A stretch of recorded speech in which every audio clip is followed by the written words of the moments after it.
دوستو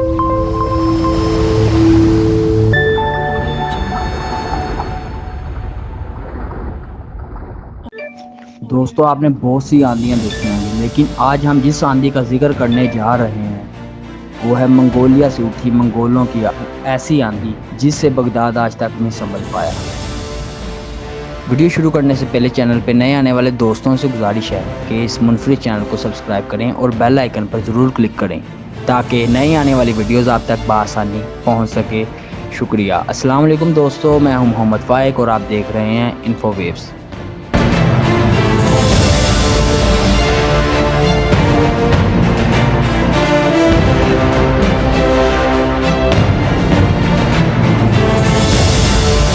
منگول افواج نے پچھلے 13 دن سے بغداد کو گھیرے میں لے رکھا تھا۔ جب مزاحمت کی تمام امیدیں دم توڑ گئیں تو 10 فروری 1258 کو فصیل کے دروازے کھل گئے۔ 37ویں عباسی خلیفہ مستعصم باللہ اپنے وزراء اور امراء کے ہمراہ مرکزی دروازے سے برآمد ہوئے اور ہلاکو خان کے سامنے ہتھیار ڈال دیے۔ ہلاکو خان نے وہی کیا جو اس کے دادا چنگیز خان پچھلی نصف صدی سے کرتے چلے آئے تھے۔ اس نے خلیفہ کے علاوہ تمام اشرافیہ کو وہیں تلوار کے گھاٹ اتار دیا۔ منگول دستے ام البلاد بغداد میں داخل ہوئے۔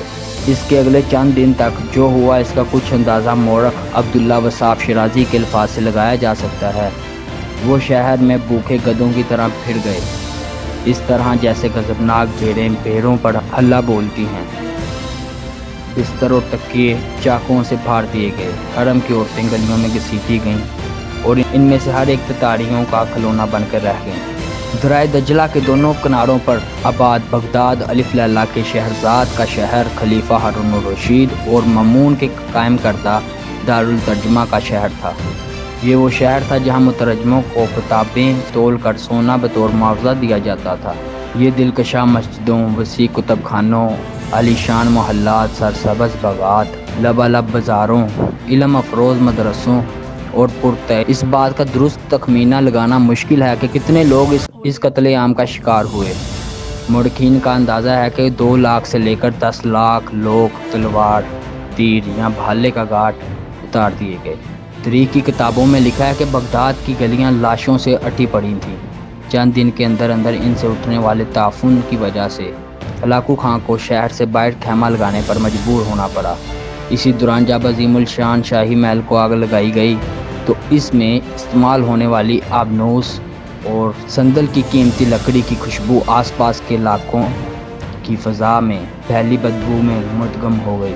کچھ اس طرح کا ادغام دجلہ میں بھی دیکھنے میں آیا۔ کہا جاتا ہے کہ اس اساطیری دریا کا مٹیالہ پانی پہلے چند دن سرخ بہتا رہا اور پھر سیاہ پڑ گیا۔ سرخی کی وجہ وہ خون تھا جو گلیوں میں بہہ بہہ کر دریا میں شامل ہوتا رہا، اور سیاہی کی وجہ سے شہر کے سینکڑوں کتب خانے محفوظ نادر نسخے دریا میں پھینک دیے گئے۔ ان کی سیاہی نے گل گل کر دریا کی سرخی کو ماند کر دیا۔ فارسی کے عظیم شاعر شیخ سعدی خاصا عرصہ بغداد میں رہے اور انہوں نے یہیں کے مدرسہ نظامیہ میں تعلیم حاصل کی تھی۔ چنانچہ انہوں نے سقوط بغداد کی یادگار نوحہ لکھا جس کا ایک ایک شعر دل کو دہلا دینے والا ہے۔ ہلاکو خان نے 29 جنوری سن 1257 کو بغداد کے محاصرے کا آغاز کیا تھا۔ حملے سے پہلے اس نے خلیفہ معتصم کو لکھا، لوہے کے سوئے کو مکہ مارنے کی کوشش نہ کرو، سورج کو بجھی ہوئی موم بتی سمجھنے کی غلطی نہ کرو، بغداد کی دیواریں فوراً گرا دو، اس کی خندقیں پاٹ دو، حکومت چھوڑ دو اور ہمارے پاس آ جاؤ۔ اگر ہم نے بغداد پر چڑھائی کی تو تمہیں گہری ترین پتال میں پناہ ملے گی، نہ بلند ترین آسمان۔ 37ویں عباسی خلیفہ مستعصم باللہ کی وہ شان و شوکت تو نہیں تھی جو ان کے عظیم الشان اجداد کے حصے میں آئی تھی، لیکن پھر بھی مسلم دنیا کے بیشتر حصے پر ان کا سکہ چلتا تھا، اور خلیفہ کو زعم تھا کہ وہ اس پر حملہ کی خبر سن کر مراکز سے لے کر ایران تک سبھی مسلمان ان کے سامنے سینہ سپر ہو جائیں گے۔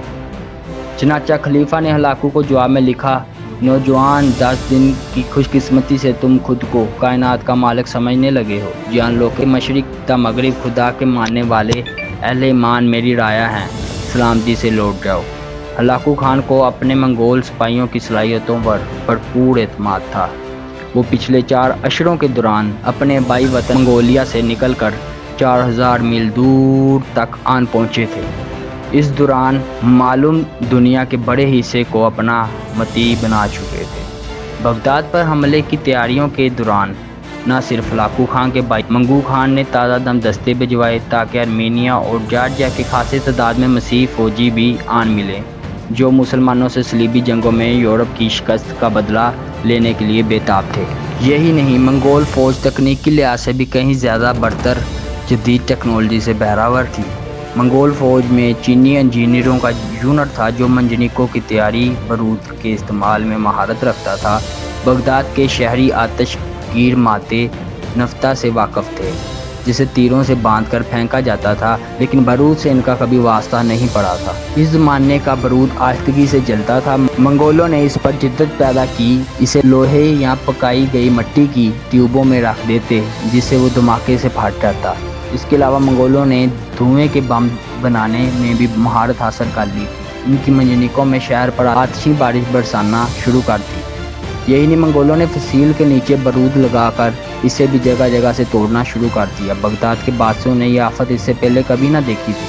ابھی محاصرے کو 1 ہفتہ بھی نہ گزرا تھا کہ خلیفہ نے ہلاکو کو بھاری تاوان دے کر اپنی سلطنت میں جمعے کے خطبے میں اس کا نام پڑھنے کی شرط پر صلح کی پیشکش کی، لیکن ہلاکو کو فتح سامنے نظر آ رہی تھی۔ اس نے یہ پیشکش فوراً ہی ٹکرا دی۔ آخر 10 فروری کا دن آیا جب خلیفہ نے شہر کے دروازے منگولوں کے لیے کھول دیے۔ منگول مذہب میں خون بہانا بدشگونی سمجھا جاتا تھا، اس لیے ہلاکو شروع میں خلیفہ کو یہ باور کرواتا رہا جیسے وہ بغداد میں اس کا مہمان بن کر آیا ہے۔ خلیفہ کی ہلاکت میں کئی کہانیاں مشہور ہیں، تاہم زیادہ قرین قیاس ہلاکو کے وزیر نصیر الدین توسی کا بیان ہے جو اس موقع پر موجود تھے۔ وہ لکھتے ہیں کہ خلیفہ کو چند دن بھوکا رکھنے کے بعد ان کے سامنے ایک ڈھکا ہوا خوان لایا گیا۔ بھوکے خلیفہ نے بے تابی سے ڈھکن اٹھایا تو دیکھا کہ برتن ہیرے جواہرات سے بھرا ہوا ہے۔ ہلاکو نے کہا، کھاؤ۔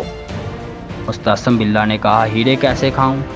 ہلاکو نے جواب دیا، اگر تم ان ہیروں سے اپنے سپاہیوں کے لیے تلواریں اور تیر بنا لیتے تو میں دریا عبور نہ کر پاتا۔ عباسی خلیفہ نے جواب دیا، خدا کی یہی مرضی تھی۔ ہلاکو نے کہا، اچھا تو اب میں جو تمہارے ساتھ کرنے جا رہا ہوں وہ بھی خدا کی مرضی ہے۔ اس نے خلیفہ کو نمدوں میں لپیٹ کر اس کے اوپر گھوڑے دورائے تاکہ زمین پر خون نہ بہے۔ بغداد کی بنیاد مستعصم باللہ کے جد ابو جعفر بن المنصور نے 762 میں بغداد نامی ایک چھوٹے سے گاؤں کے قریب رکھی۔ صرف چند اشروں کے اندر یہ بستی دنیا کی تاریخ کے عظیم ترین شہروں میں شامل ہو گئی۔ ہندوستان سے لے کر مصر تک علماء، فضلاء، شعراء، فلسفی، سائنسدان، مفکر یہاں پہنچنے لگے۔ اس زمانے میں مسلمانوں نے چینیوں سے کاغذ بنانے کا طریقہ سیکھ لیا اور دیکھتے ہی دیکھتے شہر علمی سرگرمیوں سے معمور ہو گیا۔ 9ویں صدی میں بغداد کے ہر شہری پڑھا لکھا تھا۔ تاریخ دان ٹرٹیس چینڈلر کی تحقیق کے مطابق سن 775 سے لے کر سن 932 تک آبادی کے لحاظ سے بغداد دنیا کا سب سے بڑا شہر تھا۔ اس کے علاوہ اسے 10 لاکھ کی آبادی تک پہنچنے والے دنیا کا پہلا شہر ہونے کا بھی اعزاز حاصل ہے۔ دارالترجمہ بیت الحکمہ میں یونانی، لاطینی، سنسکرت، سریانی اور دوسری زبانوں سے کتابیں ترجمہ ہونے لگیں۔ یہی کتابیں صدیوں بعد یورپ پہنچی اور انہوں نے یورپ کی نشاط ثانیہ میں اہم کردار ادا کیا۔ الجبرا، الگردم، الکیمی، زینتھ، الکوہل وغیرہ جیسے درجنوں الفاظ بغداد کے اس سنہرے دور کے دین ہیں۔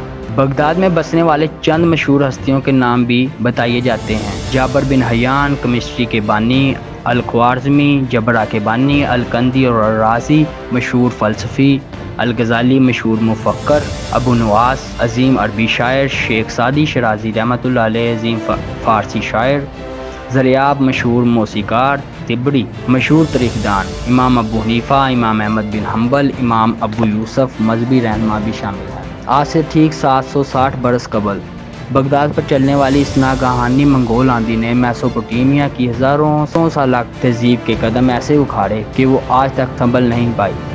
یہی نہیں بلکہ اس کے بعد سے آج تک کوئی مسلم شہر بغداد کی شان و شوکت کے عشر عشیر تک بھی نہیں پہنچ سکا۔